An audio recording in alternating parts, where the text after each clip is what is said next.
Sebelum dibawa ke rumah sakit S, pasien positif virus corona asal Kelurahan Cakranegara Barat, Kota Mataram, NTB, baru selesai salat tarawih di masjid lingkungan sekitar.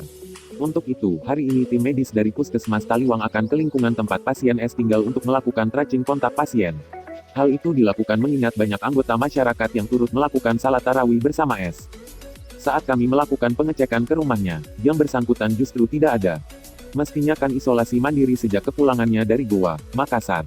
Kami cek justru salat tarawih bersama banyak warga di Masjid Nurul Yakin, kata Camat Cakranegara Erwan saat dikonfirmasi, Kamis tanggal 30 April tahun 2020. Erwan mengatakan, S memiliki riwayat menghadiri Ijtima Ulama Sedunia di Goa, Sulawesi Selatan, beberapa waktu lalu. S kemudian dites swab, dan belakangan diketahui hasilnya positif.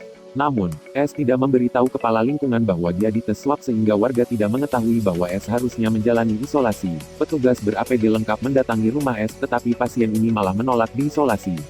Dia merasa sehat dan tidak memiliki gejala seperti pasien virus corona pada umumnya. Sempat terjadi perdebatan alot antara S dan petugas. Namun, akhirnya pria berusia 57 tahun ini melunak setelah dijelaskan bahwa keberadaannya membahayakan warga lain dan keluarga.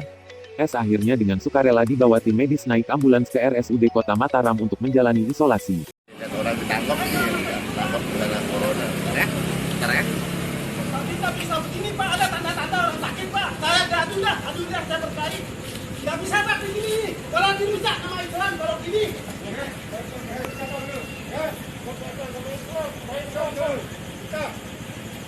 Ini pemerintah harus kita ngomong dengan cara baik.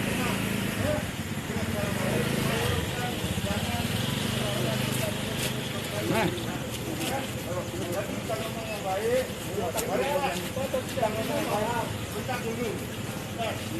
kata-kata pemerintah